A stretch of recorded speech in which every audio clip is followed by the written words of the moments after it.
তো দেখো এখন তো আমি আর কি পুজোতে বসে গেলাম। আমি পুজো করব, মা আমার সাথে রয়েছেন আর জেঠিমাও রয়েছেন আমাকে, মানে যেগুলো আর কি পারবো না সেগুলো বলে বলে দিচ্ছেন। তো মা তো আমাকে বলবেন না, মা আমাকে জাস্ট বকবেন, আমি জানি। তো যাই হোক, ফার্স্টে আমি মনে হয় আর কি তেলের প্রদীপ দিয়ে আরতি করছি। দেখো বন্ধুরা, এখানে পরপর যে আরতিগুলো করেছি আমার ঠিক মনেও নেই। তো যাই হোক, ফার্স্টে মনে হয় তেলের প্রদীপ দিয়ে আরতি করছিলাম, তো সেটাই আর কি তোমাদের সাথে শেয়ার করছি।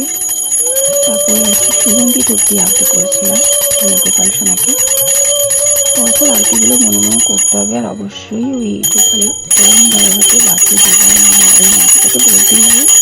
আরও বেশ কিছু মন্ত্র আছে, সেগুলোও বলতে হয়। তো যাই হোক, আর আমার দীক্ষা মন্ত্রগুলো এখনও আমি মাঝে খুব মনে ছিল, এখন মিথ্যা কথা বলবো না, সব আর কি মনে নেই আসলে। মানে যখন কাজের মধ্যে থাকে এখন অনেকগুলো মন্ত্র থাকে, তো আমি আবার একটু প্র্যাকটিস করছি ভালো করে। আর এটা হচ্ছে দেখো ঘিয়ের প্রদীপ, আর ঘিয়ের